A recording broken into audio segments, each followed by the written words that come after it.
feature presentation. Hey Naomi, thank you so much for taking the time to talk to me about Smile 2.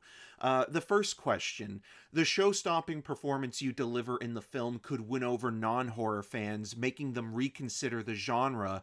In your own movie-going experiences, has a performance within horror stayed with you? That's a great question. First of all, thank you. That's very kind of you to say. Ooh.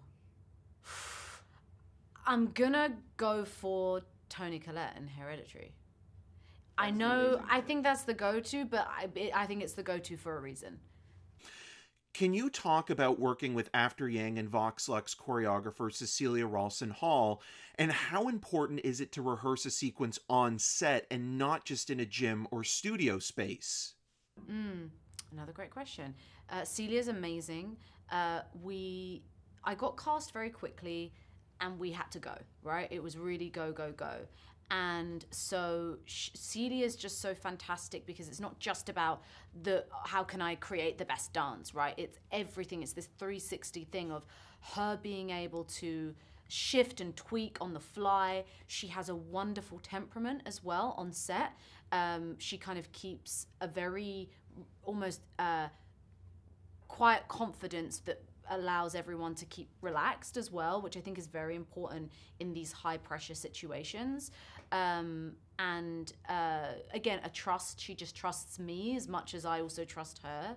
And you're right. There was definitely, we rehearsed in a studio space which was smaller, blood and white satin, that sequence. And when we got on stage, the stage was so huge that Celia was like, okay, we need to try and fill the stage more in terms of how Parker wanted to shoot it. So there's all of those sorts of things. So we had to it was almost doing the choreography times 10 in terms of how big we were doing it, which isn't necessarily the most natural thing to do when you're what would be your natural way of doing those dance moves, if that makes sense. But she was incredible, and she did a great job. You've talked about the physical nature of the role and your desire to be as authentic as possible when portraying fear and anxiety. How do you approach those overwhelming feelings knowing what will happen in a safe space? Ooh, I guess that's just acting, isn't it? It's funny, it's funny you asked me this, Eric. I feel like I've got asked this question and I don't always feel like I have a great answer for it. Other than, yes, there are, everyone has their way. Every actor has their way of getting themselves into a headspace.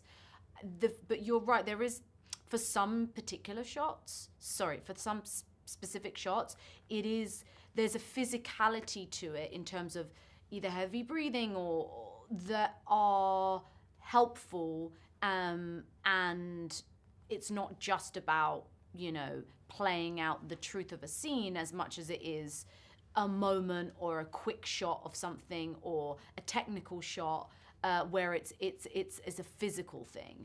But what was so great about this movie is I also got so much opportunity to just be and exist as the character and be as authentic as I could. And that's why, when I mention, Hereditary and Toni Collette, is like, I just felt like I was watching her in a drama. And like, that's kind of what I loved so much about like her performance, because grief is so, it's huge. It's so, like, in terms of her performance, is like there is no subtle way of depicting that type of grief, right? So actually it was very true to and very authentic. So anyway, I'm rambling, but yes, I think I was very happy that I got to also exist and just kind of be present in the moment. Thank you again for taking the time to talk to me, and congratulations on the film and the terrific performance. No, I appreciate it. Thank you. Thanks, Eric. Bye.